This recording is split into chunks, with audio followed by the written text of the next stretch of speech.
उपचुनाव को लेकर बीजेपी ने कसी कमर। बद्रीनाथ और मंगलौर सीट पर प्रत्याशी के पैनल के लिए बनाए पर्यवेक्षक। वरिष्ठ कार्यकर्ताओं से बातचीत और ग्राउंड सर्वे के आधार पर पार्टी देगी टिकट।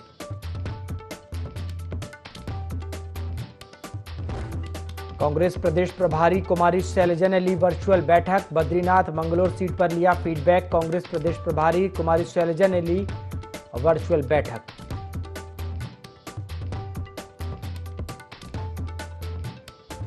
मुख्यमंत्री पुष्कर सिंह धामी का ओडिशा दौरा। ओडिशा के मुख्यमंत्री के शपथ ग्रहण समारोह में होंगे शामिल। मोहन चरण मांझी लेंगे ओडिशा के मुख्यमंत्री पद की शपथ।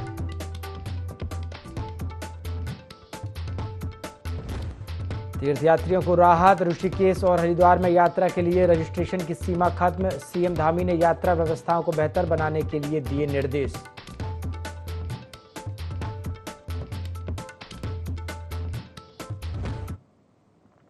नमस्कार, IND 24 देख रहे हैं आप और मैं हूं आपके साथ प्रभात पांडे। बुलेटिन की शुरुआत खबरों के साथ करेंगे।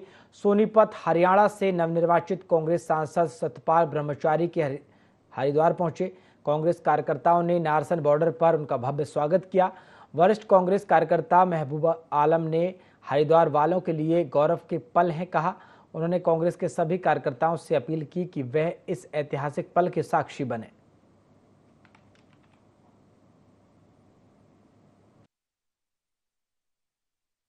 ब्रह्मचारी जी जो सोनीपत से सांसद बने हैं, पहली बार निर्वाचित होने के बाद हमारे धर्म नगरी हरिद्वार में पहुंच रहे हैं। उनका स्वागत करने के लिए तमाम यूथ कांग्रेस के साथी यहाँ ग्रांड लेजर टूल प्लाजा के पास पहुंचे हैं। हम उनका स्वागत करने के लिए यहाँ पे खड़े हुए। मुद्दे तो इनकी हमारे जो सतपाल ब्रह्मचारी जी है उनकी कर्म भूमि हरिद्वार रही है और उनकी जन्मभूमि रही है सोनीपत।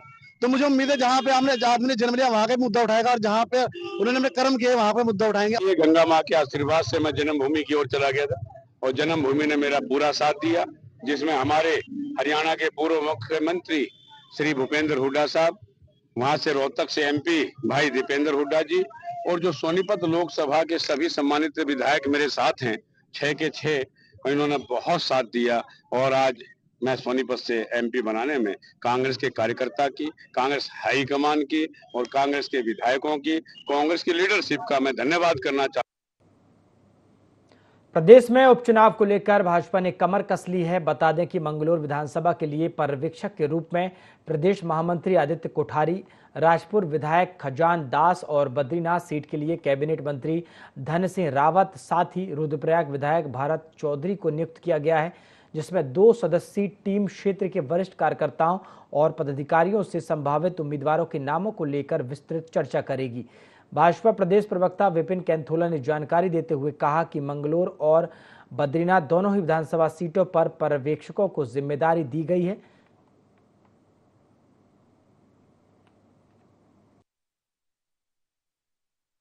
लगभग अगले हफ्ते से जो है चुनावी प्रक्रिया शुरू होने वाली है और दोनों विधानसभाएं बद्रीनाथ विधानसभा और मंगलौर में जो है उपचुनाव चुनाव ने घोषित किए हैं। उसको लेकर के भारतीय जनता पार्टी ने अपने पर्यवेक्षक नियुक्त किए हैं। बद्रीनाथ विधानसभा के लिए जो हमारे स्वास्थ्य मंत्री हैं डॉक्टर धन सिंह रावत जी और रुद्रप्रयाग के विधायक भरत चौधरी जी, और मंगलौर के लिए हमारे जो महामंत्री हैं संगठन के आदित्य कोठारी जी और राजपुर के विधायक श्री खजान दास जी, 4 लोगों को दोनों विधानसभाओं की जिम्मेवारी दी गई है कि ये पैनल बना करके वहाँ पे कार्यकर्ताओं से बात कर और पैनल बना के स्टेट को दे। स्टेट पार्लियामेंट्री बोर्ड जो है उसको बैठक करके आगे सेंट्रल पार्लियामेंट्री बोर्ड को भेजेगा। केंद्रीय संसदीय बोर्ड उस पर अपनी मोहर लगा के जो भी प्रत्याशी होंगे उनको शीघ्र ही घोषित करेंगे। निश्चित रूप से दोनों विधानसभाओं में भारतीय जनता पार्टी अपनी जीत प्रति आश्वस्त। हरिद्वार में चल रहे भारतीय किसान यूनियन के राष्ट्रीय अधिवेशन के दूसरे दिन उत्तराखंड के पूर्व मुख्यमंत्री हरीश रावत किसानों के बीच पहुंचे, जहां उन्होंने कहा कि कांग्रेस हमेशा से किसानों के साथ खड़ी रही है। कांग्रेस ने अपने चुनावी मैनिफेस्टो में MSP को कानूनी दर्जा देने की बात भी कही थी।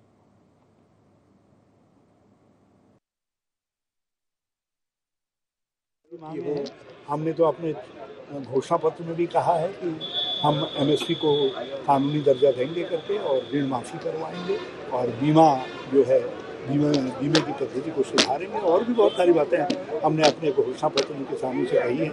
हम उससे प्रतिबद्ध हैं और आज इनकी महापंचायत जो भी तय करेगी, मैंने जिसपाल जी से आग्रह किया है मेहरबानी करके उस पंचायत का निर्णयों का एक कॉपी मुझको जरूर उपलब्ध करवा दें ताकि मैं अपने राष्ट्रीय नेतृत्व के सामने उनको रख सकूं। हम उस सरकार से भी मिलाने का रास्ता जानते हैं। लोकतंत्र के अंदर कई तरीके हैं। हम सड़क तो बाधित नहीं है ना, हम सड़क में संसद में नहीं है मगर सड़क में रहेंगे। नहीं देखो, एक ये अधिवेशन है, राष्ट्रीय शिविर है किसान का, और इसमें एजेंडा यही है, सबसे बड़ी बात जो है कि साल में एक बार पूरे देश का किसान यहाँ कर्नाटका, आंध्रा, हरियाणा, यूपी, मध्य प्रदेश, राज्य सब लोग आए हुए किसान के संगठन को मजबूत करने के लिए, और ये ताकत आप देख रहे हैं यहाँ। आज सच्चाई है ये कि किसान संगठन मजबूत, हमने यहाँ भी हम हरीश रावत जी को भी हमने अपना समर्थन दिया था, और यूपी में कम से कम 15 MP हमारे जीते हैं जिनको हमने समर्थन दिया कि जब किसान मजबूत होगा जब ही देश के तानाशाहों की नकेल कसी जा सकती है कि हम अपनी लड़ाई में कुछ कामयाब हुए, और कुछ अब जो चुनाव आ रहे हैं इसमें हमें उम्मीद है कि कुछ कामयाबी और मिलेगी। हरियाणा में भी चुनाव है। डोईवाला में दिन रात सड़कों पर दौड़ते खनन वाहन से क्षेत्रवासी परेशान हैं। सुसवा नदी से खनन के वाहन प्रेमनगर और मिल बाजार होते हुए डोईवाला मुख्य चौक से होकर गुजर रहे हैं, जिनसे जगह जगह जाम लगा रहता है। ओवरलोड होने से रास्ते में पत्थर गिरने का खतरा बना रहता है। इससे स्थानीय व्यापारी और आम जनता में आक्रोश बना हुआ है। व्यापार संघ के अध्यक्ष रामेश वासन ने इससे निजात दिलाने की मांग की है। घनी आबादी और मुख्य बाजार से गुजरने वाले इन खनन वाहनों पर रोक लगाए जाने की मांग भी की जा रही है।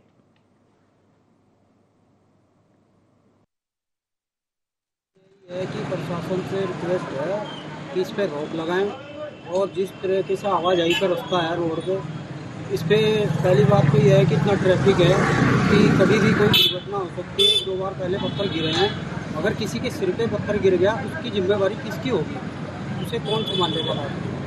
ना तो कोई मतलब व्यवस्था है, यहाँ ब्रेकर भी नहीं है, 3-4 बैंक है, बहुत ज़्यादा परेशान है लोग। गाड़ी लगा लेते हैं, रोड पर लड़ने को तैयार रहते हैं, मगर ये है कि अगर उन्हें कुछ कहो तो सिर पे चढ़ जाते हैं, तो उनको कौन रोकेगा?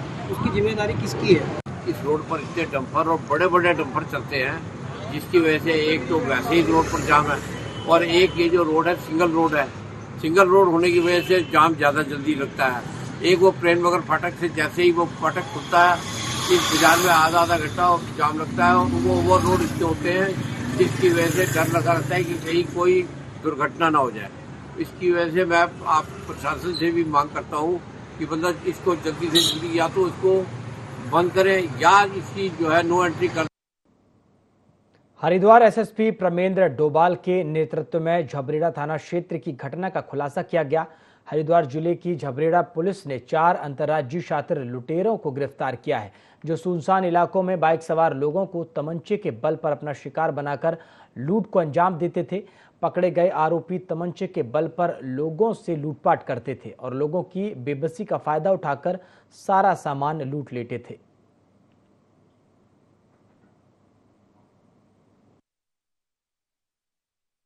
झबरेड़ा के इकबालपुर पुलिस चौकी के पास में 9 तारीख की रात को ऋतिक द्वारा पुलिस को ये बताया गया था कि उसके साथ में 4 अज्ञात युवकों द्वारा लूट की गई थी, जिसमें उसकी बाइक, मोबाइल और उसके जो भी नकदी है वो सारी छीन ली गई थी। तत्काल थाना अध्यक्ष द्वारा इस पर कार्रवाई करते हुए 392 में अभियोग पंजीकृत किया गया, और पूरी टीम को लगाते हुए आज 4 युवकों की इसमें अरेस्टिंग हुई है। चारों ही युवक जो है वो या बागपत के और अन्य शहरों के हैं, बागपत के, मुजफ्फरनगर के और एवं सोनीपत के भी हैं। इनके पास से जब इनसे पूछताछ की गई तो इनके द्वारा 2 अन्य लूट भी उसी जगह पर, उसके आसपास की जगह पर थाना यूपी से लगते हुए सहारनपुर की और बताया गया। 3 लूट इनके द्वारा अभी तक की गई थी, और उसमें जो भी इनके द्वारा सामान लूटा गया था वो पुलिस के द्वारा सकुशल मतलब 100% बरामदगी की गई है। सभी युवकों को, सभी जो आरोपी हैं उनको पुलिस कस्टडी में आज न्यायालय में पेश किया जा रहा है, और इनके विरुद्ध जो भी आवश्यक वैधानिक कार्रवाई है वो अमल में लाई जाए। बागबाहरा के तेंदुकोना में कान्हा नर्सिंग होम बिना अनुमति के 1 साल से ज्यादा समय से संचालित हो रहा है। वहीं जब शिकायत के बाद बीएमओ, तहसीलदार और पुलिस की संयुक्त टीम जांच करने पहुंची तो हॉस्पिटल में मरीज तो मिले ही, साथ ही अवैध रूप से संचालित हो रही पैथोलॉजी भी मिली। लेकिन तमाम लापरवाही के बावजूद स्वास्थ्य विभाग की जांच टीम ने हॉस्पिटल प्रबंधन पर कोई भी कार्रवाई नहीं की, जिसके बाद जिला चिकित्सा अधिकारी से इस पूरे मामले की शिकायत की गई है। वर्तमान में जो अस्पताल संचालित हो रहे हैं उसकी संख्या भी तत्काल बताने में तो मैं सक्षम नहीं हूँ, लेकिन हाँ, जो नर्सिंग होम एक्ट में जितने अस्पताल आ रहे हैं वो नियमानुसार ही उनको लाइसेंस दिया जाता है। नर्सिंग होम एक्ट के तहत उस पर कार्रवाई के लिए खंड चिकित्सा अधिकारी बाग बैरा को लिखा गया था। उनके द्वारा जो है मुझे फ़ोन पे बताया गया कि उन्होंने जांच कर ली है तथा उनकी जांच रिपोर्ट अवेटेड है, 1-2 दिन में मिल। उत्तराखंड भारत का एक खूबसूरत राज्य है, लेकिन खूबसूरत राज्य में सबसे बड़ी समस्या पलायन की है। युवाओं को रोजगार न मिलने के चलते युवा लगातार दूसरे राज्यों में जाकर रोजगार तलाशते हैं। इसी पलायन को रोकने के लिए धामी सरकार नई नई योजनाओं के द्वार भी खोलने में लगी है और इन्हीं द्वार में से एक द्वार रामनगर के आम पोखरा रेंज में खोला गया था।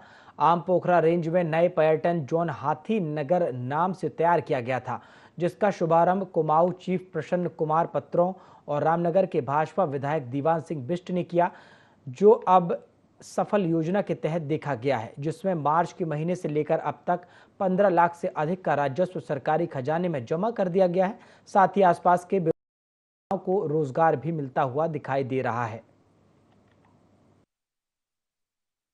हमारा टूरिज्म गतिविधियों को लेकर के उत्तराखंड सरकार की जो नीतियों के अनुरूप हम लोगों ने जो प्रयास किया है, तो अभी तक जो हमारा फाटो जोन काफ़ी प्रसिद्ध हो रखा था, उसी को देखते हुए हमने जो है कि एक नया हाथीडगर जोन खोला। तो वो मार्च में भी खुला है और उस हाथीडगर जोन में भी इतना तेज़ी से लोकप्रिय हो रहा है और अच्छा खासा उसमें गवर्नमेंट को रेवेन्यू और जो है और चीज़ें प्राप्त हो रही, रोजगार प्राप्त हो रहा है लोगों को। हाथीडगर में जो हमारे वाहन चालक हैं, गाइड्स हैं और जो स्वयं सहायता समूह हैं, इन सभी को लोग जो है सबको जो अच्छा रोजगार मिल रहा है। लगभग 15 लाख रुपए हम मार्च से लेकर के अब तक का रेवेन्यू उसमें प्राप्त कर चुके हैं, जो कि काफ़ी शुरुआत के हिसाब से बहुत अच्छा है। उत्तराखंड में 38वें राष्ट्रीय खेलों का आयोजन अक्टूबर और नवंबर माह में प्रस्तावित किया जाएगा, जिसके लिए सरकार लगातार तैयारियां कर रही है। 38वें राष्ट्रीय खेलों से पहले उत्तराखंड में राज्य स्तरीय खेल कूद प्रतियोगिता होनी है, जिससे खिलाड़ियों का चयन राष्ट्रीय खेलों के लिए किया जाना है। लेकिन खेल विभाग असमंजस की स्थिति में है, क्योंकि राज्य स्तरीय खेलकूद प्रतियोगिता का आयोजन लोकसभा चुनाव के तहत लगी आचार संहिता के चलते नहीं हो पाया था और अब एक बार फिर से उपचुनाव की घोषणा के बाद आचार संहिता लागू हो गई है।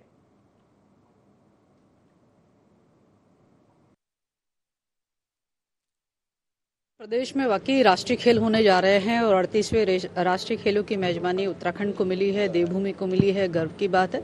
और उससे पहले राज्य स्तरीय गेम होने हैं, यह भी माननीय मुख्यमंत्री जी की बैठक में तय हुआ था। निश्चित रूप से उसकी तैयारी विभाग ने अपनी ओर से की थी, लेकिन चूंकि आचार संहिता को ही 2-2.5 महीने करीब लगे, जिसके कारण से सभी लोग चुनाव में ही व्यस्तता रहे। आगे विभाग उसकी रूपरेखा तैयार कर रहा है। निश्चित रूप से हम लोग राज्य स्तरीय गेम भी कराएंगे और निश्चित रूप से हम लोग राष्ट्रीय खेलों के लिए भी हम प्रतिबद्धता के साथ में हमारी पूरी तैयारी है। जंगलों में एक तरफ जहां वन विभाग के अधिकारियों के लिए बढ़ती बाघों की संख्या खुशी की खबर है, वहीं दूसरी ओर बाघिन और शावकों पर मंडरा रहा खतरा भी चिंता का विषय है, जिसको लेकर अब वन विभाग अलर्ट पर है। बता दें कि बाघिन प्रेग्नेंट होने के बाद 2 साल तक सिर्फ अपने बच्चों के साथ रहती है, जिससे नाराज होकर बाघ शावकों पर हमला कर देता है। वहीं तराई पश्चिमी डिवीजन के डीएफओ प्रकाश चंद्र आर्य ने बताया कि हमारे डिवीजन में 53 बाघ बाघिन हैं।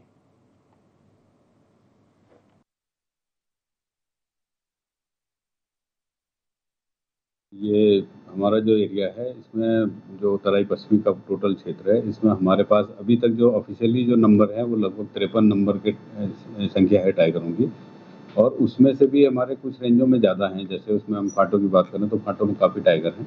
और बड़ी खुशी की बात यह है कि फाटो में हमारे पास इस समय 3 फीमेल ऐसी हैं, जिसमें 2 के तो बच्चे हो गए हैं और एक की संभावना यह है कि कुछ समय में उसके बच्चे हो जाएंगे। तो जो एक फीमेल जिसके बच्चे सामने आ गए हैं, तो वो उन बच्चों की देखरेख के लिए और उनकी सुरक्षा की भी हमारी जिम्मेदारी है। कोशिश हम लोग ये कर रहे हैं। खबर देहरादून से है, जहां महिला पत्रकार के साथ छेड़छाड़ का मामला सामने आया है। बता दें कि 2 दिन पूर्व महिला पत्रकार देहरादून से रुड़की अपनी बहन के घर जा रही थी। इसी दौरान रास्ते में 2 युवकों द्वारा महिला पत्रकार के साथ छेड़छाड़, अभद्रता और मारपीट की गई। महिला पत्रकार की शिकायत पर पुलिस ने दोनों युवकों पर मामला दर्ज कर गिरफ्तार कर लिया है। दोनों युवक उत्तर प्रदेश के सहारनपुर जिले के रहने वाले बताए जा रहे हैं। वहीं हरिद्वार एसपी देहात स्वप्न किशोर ने बताया कि पुलिस महिलाओं की सुरक्षा के लिए हमेशा तत्पर है, किसी भी दोषी को बख्शा नहीं जाएगा।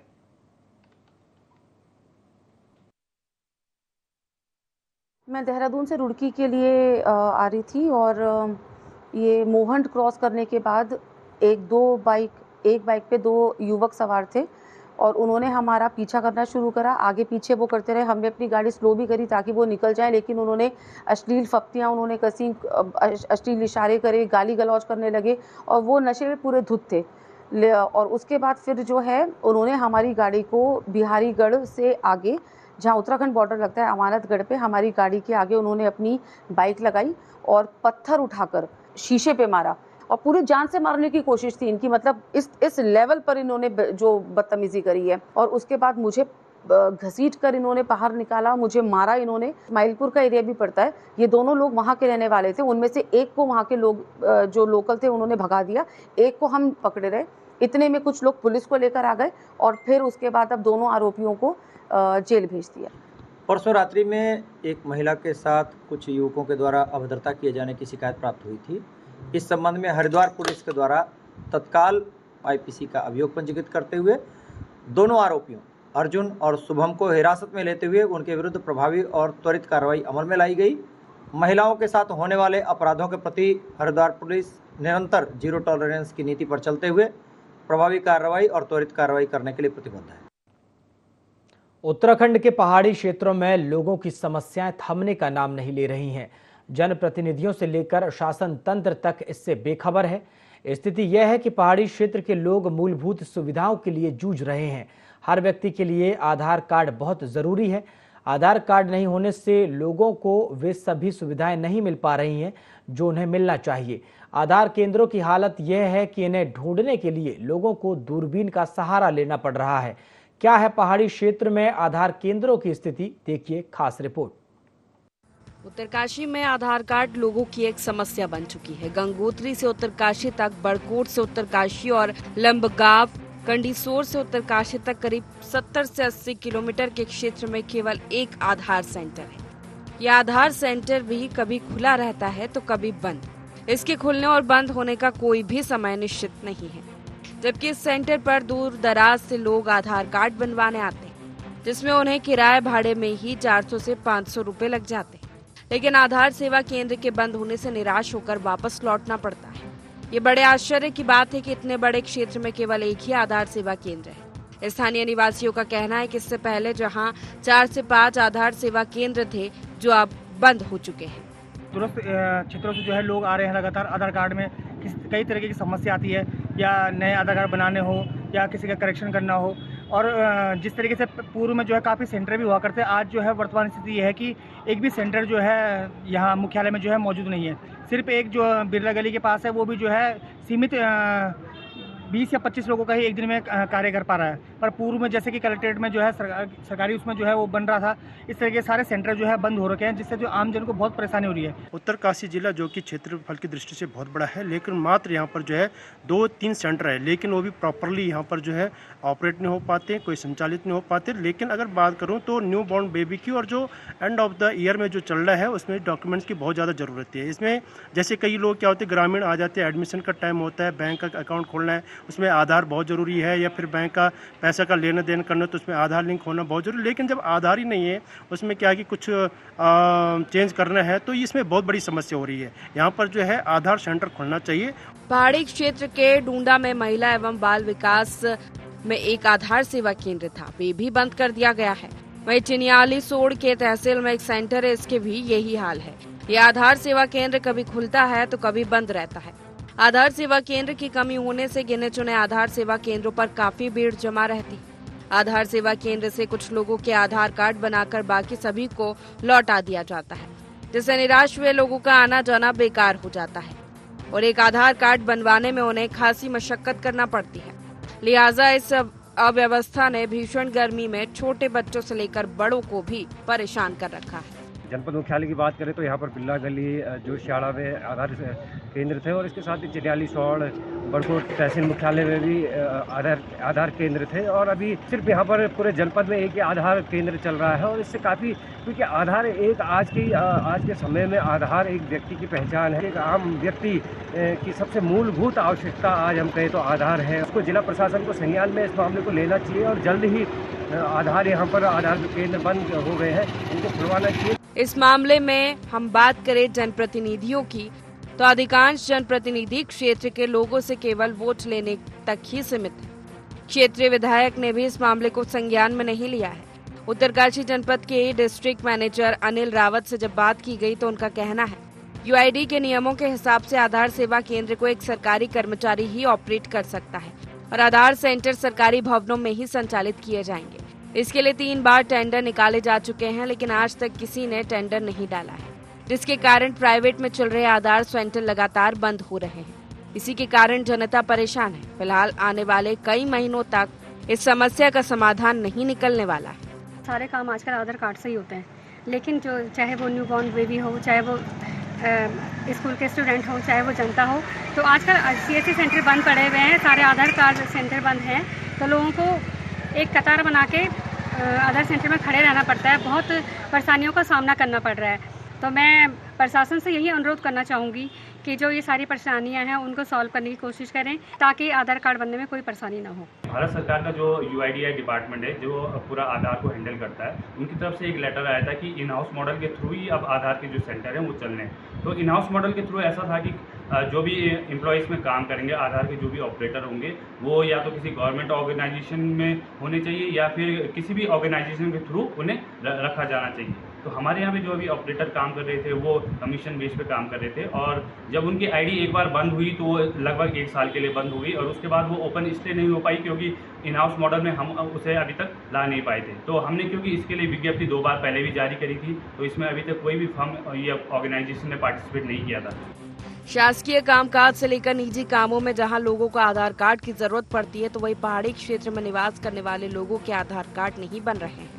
लोग इसके लिए परेशान हो रहे हैं। अब देखना है कि लोगों की समस्या का निराकरण कब और कैसे होता है। जनपद उत्तरकाशी में आजकल एक बहुत बड़ी समस्या आ रखी है क्योंकि यहाँ पे जो आधार सेंटर है वो कहीं ना कहीं जो है बंद दिख रहे हैं। बात करूं उत्तरकाशी के चिन्याली सोड़ में एक आधार सेंटर है लेकिन वो कभी कभार खुलता है। बात करूं बड़कोट की तो वहाँ पे भी एक आधार सेंटर है लेकिन वो कभी कभी खुलता है। उत्तरकाशी जनपद मुख्यालय की बात करूं तो यहाँ पे एक बिल्ला गली में आधार सेंटर है लेकिन वो भी जो है कम से कम एक दिन में 30 से ज़्यादा आधार कार्ड नहीं बना रहा है, जिसके कारण से जो स्थानीय लोग हैं उनको जो है आधार कार्ड बनाने में बहुत समस्या आ रही है।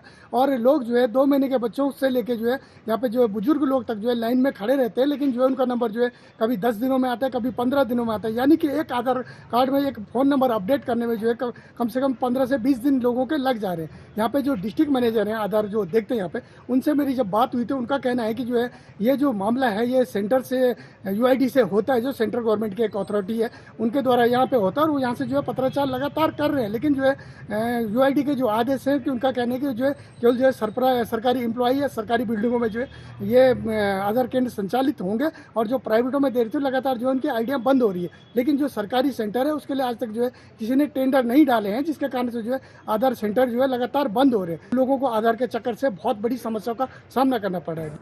उत्तरकाशी से IND24 की रिपोर्ट। बुलेटिन में फिलहाल इतना ही। देश और दुनिया की तमाम खबरों के लिए आप देखते रहिए IND24। नमस्कार।